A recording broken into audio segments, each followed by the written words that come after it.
అంటరానితనం అమానుషమని చిన్నప్పుడు చదువుకున్నాం. ప్రధాని మోడీ సారంతటైనే సఫాయి కార్మికుల పాదసేవలు తరించిపోయాడు. వాళ్ళ కాళ్ళు గడిగి కళ్ళకు అద్దుకున్నంత పని చేసిండు. వాళ్ళతోటి కలిసి బువ్వ తిన్నాడు. వాళ్ళ చేతుల చెయ్యేసి మాట్లాడిండు. రాహుల్ సార్ కూడా తక్కువేం కాదు, ఎవ్వరితోటైనా కలిసిపోతాడు, బంతిలో కూర్చొని బువ్వ తింటాడు. కానీ గీ మేడంను చూడుండ్రి ఎట్లా చేస్తున్నదో.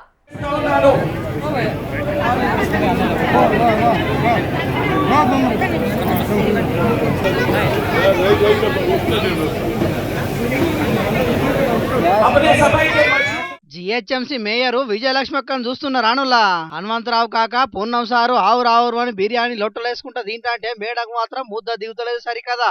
కంచంలో చెయ్యన్న పెడతలేదు. సఫాయి కార్మికులతో కూర్చొని తినేటందుకు గంత ఉకారం వస్తున్నది కావచ్చునా ఏంది అక్కకు. మేడం తారీఖ చూస్తా అంటే గట్లనే కానొస్తున్నది మరి.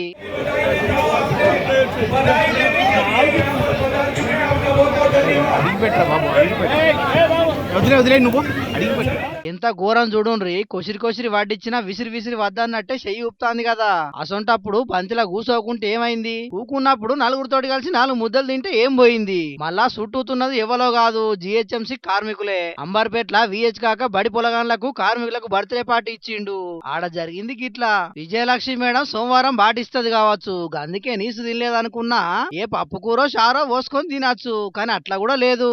ప్రధాని మోడీ సారు రాహుల్ గాంధీ సార్ అసొంటోళ్ళు కార్మికులతో కలిసి బంతిలో కూర్చొని బువ్వ తిన్న రోజులు బొచ్చాడున్నాయి. అసొంటిది జిహెచ్ఎంసీ మేయర్ విజయలక్ష్మి మేడం కు ఏమనిపించి ఉంటది? ఎందుకు ఇట్లా చేసి ఉంటది? ఈ వార్త చూస్తున్నా మీకేమనిపిస్తున్నది పబ్లిక్? మీరే ఆలోచన చెయ్యండ్రి.